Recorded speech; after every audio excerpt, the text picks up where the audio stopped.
SimWorld, what's up? What it do? It's another episode of BLAZIN Takes. I am Rick BLAZIN, of course.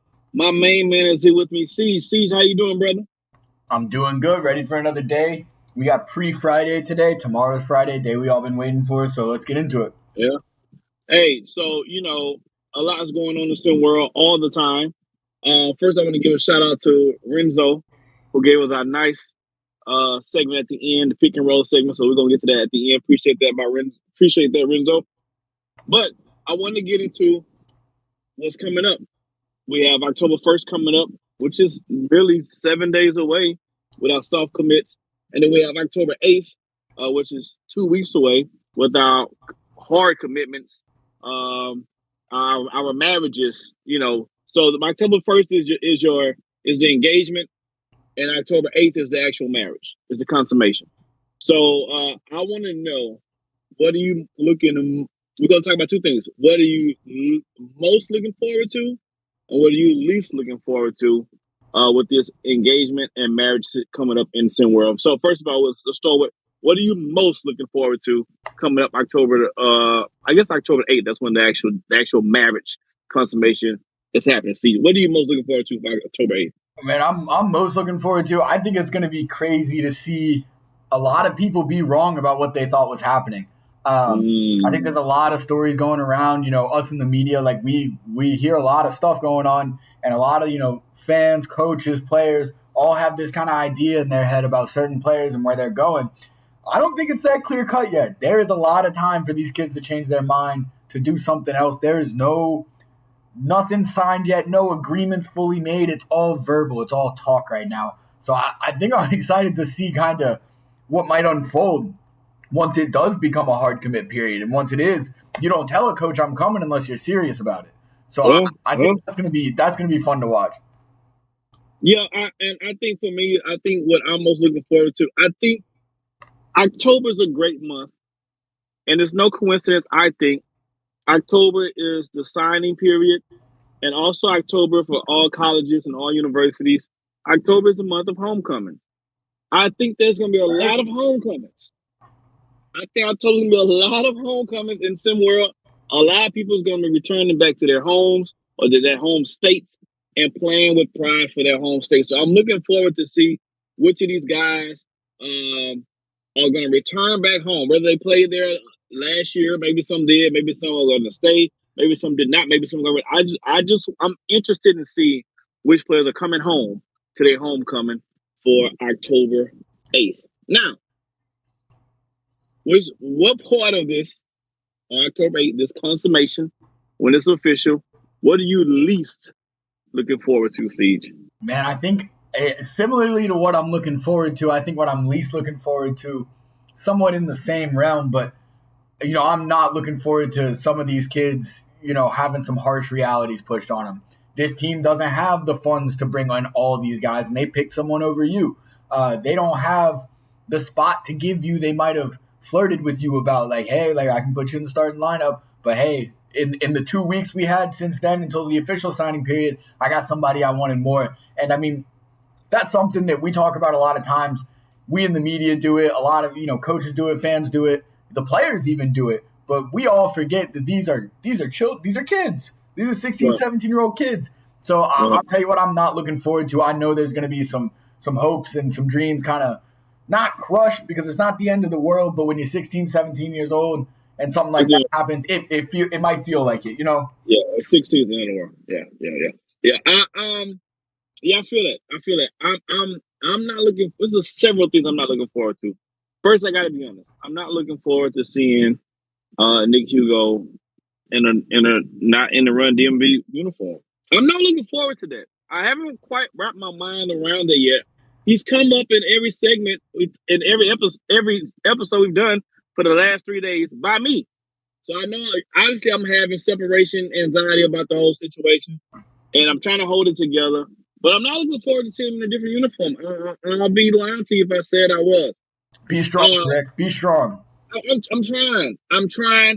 And I'm also not looking forward to some of these coaches that I know they're going to wet the bed this year. They're going to absolutely wet the bed with these teams, and they're going to have a bunch of They're gonna have what we call they're gonna put makeup on the pig. Yep. It's still a pig. I don't care how much lipstick you put on the pig. It's still a pig. It's gonna be some travesty on some of these teams, and I'm gonna say this: there's gonna be some teams that on paper are gonna have really good squads, but they're gonna be a travesty to watch. Paper's not Comes enough. You season see it time. every year in every sport. A good roster on paper is not enough. It's not enough. The right roster is enough. We don't care about how many super. I'm telling you, there's going to be some travesties, and there's going to be some games or some teams in the U.S. that's going to look. That's going to have the international teams looking way better than them, and that's going to look even bad. So I'm not looking forward to that. But unfortunately, I know that's where we're going with it. There's going to be some guys that's been put in positions to be the man. And then we're gonna find out the hard way they wasn't the man. Yep. They shouldn't have been the man. They shouldn't have been in Not everybody position to can be be the the man. man. Not everybody can be the man. We know this. There's a lot of pressure coming with being a man. And here's the part nobody talks about. Everybody loves to give you the praise when you're the man. But you know what happens when you lose? You got The man gets you gotta take that on the chin too. And that's the part a lot of these young men, 16, 17-year-old, that's the part they're not ready and they're not prepared for. They're not prepared to deal with the backlash of you're the face of this team and your team's on a 4-game losing streak. Good and bad comes with being the face of a team, and that, like you said, is not something a lot of people realize. It's all glitz and glamour when they're telling you you're going to be the number one and you're getting to put up 20 shots a game. But when you only hit 4 of those shots, or the team loses, guess what? You're still the guy, and now you're the guy in a negative situation. So I mean, I couldn't agree more there. That's going to be an interesting thing to watch. Who kind of handles that in a good way and who doesn't. Yeah, and that's when you really start to see the maturity of guys, and also for the coaches. There's going to be some coaches who's going to be, going to be quite disappointed with what they're doing with the team that they come up with the game plan. There's going to be a lot of situations and a lot of guys, there's going to be a lot of players with. There's going to be a lot of buyer's remorse. That's the word I'm looking for. There's going to be, I think, a lot of buyer's remorse. Players who signed in places that they're going to wish they hadn't. Coaches who got players or maybe switched teams and went to other places, they're going to wish they hadn't as well. They might not say it out loud, but it's going to be written all over their dumb face. Buyer's remorse. All right, here we go. See, one last topic off the cup. I'm looking at these regions, and this is way too early to really give an accurate opinion, but we're going to give one anyway. I'm looking at the Founders region. Bad Boys, Beasts of the East, Gotham 5, Philadelphia, Lakeshore, Run DMV, the North, the Originators. Who do you have right now? Nothing is official, so this is mad early. We'll come back and revisit it. Who you have right now winning that division? Ooh. Or that region, I guess I should say. And there's still a lot of movement going on. There's a lot going on. Movement. Yeah, I'll tell you what. I'll tell you what. I'll give you. That's going to be a good-looking region. That's a tough one, but I can tell you what. I want you to tell me who you got right now. It's early.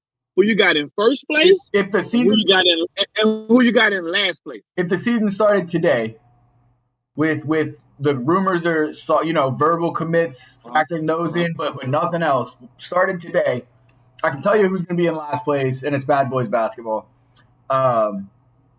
Not for any reason other than they lost the focal point of their offense. That's a lot to redo. I think in any other region, maybe they wouldn't come in last, but this is a tough region. And so that's a lot of these other teams kind of have much more of a foundation. Yes, they still got Boggs. They got a couple of guys. Aiden Weaver left. So I'm a little shaky on them. They're who I'm going to have put in last right now. In first, it's hard not to just go with Beast of the East, but I'm not going with a safe take today. All respect to Coach Drayton and all the guys I talked to from Beast of the East. I do think you probably could do it, but I'm going to give a little heated take here. I'm going Philadelphia. I'm going Philadelphia. I really like what Coach Reese is doing, and what I really like that he's doing is his guys and himself, they have stayed out of the media so well this offseason. We've seen a lot of guys having stories told about them, a lot of guys saying some stuff that maybe they shouldn't have said out loud, but Philadelphia has not found themselves anywhere around any of that. They got Nas Hall coming back. He's going to be one of the best players in SimWorld, one of the best scorers. You got Jermaine Owens, who in that summer jam looked like an absolute monster. I know he's been out in Cali putting in work with Trey Hyman. They're both working on their game. I think he's going to take a huge leap. Orland Mock is still there. And then you never know what recruits they're going to bring in. And I'll tell you who the X factor is for that team. Guy by the name of AJ Frost. He was decent last year. What I know about him is he's putting the work in. He's got a great relationship with his coach, with his teammates. He is a leader on that team. And I think we're going to see him, as well as Jermaine Owens, take a huge step this year. And so that's my hot take for today. Philadelphia Elite wins the Founders Region. That's a good one. That's a good one. I'm not mad at that. I'm not mad at that. I think you almost nailed it on the head. But let me tell you who I feel is going to happen. Last place team. The team that's going to be in 8th place for this region, Run DMV. Yeah, that's a super valid pick. Look, let me tell you something. If you can't keep Nick Hugo on your squad, they don't know what you're selling, but sometimes you're having a hard time people buying it. So for that sour lemonade you trying to sell for $2 at the lemonade stand, it's gonna get you in last place. I got a Run DMV right now, 8th place. The last seed, the first seed, that's against a difficult one. Reese East is a good option. Philadelphia is a good option, but I'm going to raise the flag and go with Cooper Flag and the originators. Yeah. First place, we're going to raise the flag like we have ponchos. If you're from the South, you know what I'm talking about. If you're not, don't even worry about it. Raise the flag, Cooper Flag, and the originators in the first. And I got Run DMV running dead last in the finals region. Now, we're not going to go over all of them. We're going to do one a day. We did finals. We'll do another one next time. But let's get out of here. Get out of here with our newly renamed segment, our pick and roll segment, courtesy of Renzo Bryant. Shout out Renzo with the name. Thank you, sir. This guy's the best dude I've ever talked to. He's volunteering at soup kitchens on the weekends twice a month. He's a great leader. He's going to take a leap. And you know what? Let's give him his flowers. He's a creative. This man is unreal. I will let him date my daughter. Now I'm still gonna pull out that shotty to let him know I'm not playing no games. But I will give him the blessing to date my daughter. Renzo, you have my blessing to date my daughter. Now I gotta threaten you because as a father, I just won't feel right if I don't. Yeah. After I threaten you, you have permission to date my daughter. Speaking of dating, here we go. I pick and roll segment. You ready? I pick the question, and then my man C's got to roll with it. Here we go. You have a date. See how I set that up? You have a date coming up, but you want to impress your date. She's coming to the crib. You have to cook. Siege, what's the meal that you're cooking for that date to impress her? Now, you can't say crab rangoon. I'm just going to throw that out. I don't make crab rangoons. I leave that to the experts. Come on. All right. So what's your meal that you're making yourself from scratch to impress your date? What you got? Well, I'll give you a little background. Here's the thing about me. I'm not one to put on some fancy facade. I'm not a fancy guy. It's not what I do. Now, I can whip up some mean grub. That I can. My dad's a chef. He's been a chef his whole life. That's what he does. Worked in various kitchens. You know, I learned to cook. I know how to cook. I can whip something up. But I'm not going to try. I'm not going to try to put together something super fancy and super nice. You're going to get my home cooking. Same thing I would make for myself. I make these real nice little buffalo chicken sliders, little sandwiches with the buffalo chicken, buffalo sauce, glazed all over it. You got the provolone and or pepper jack. Make a couple of those. I'm a big pepper jack guy. That's my thing. You get them on the little Hawaiian rolls, toasted Hawaiian rolls, and then you can add the toppings as you please. That can be lettuce, whatever condiments you want.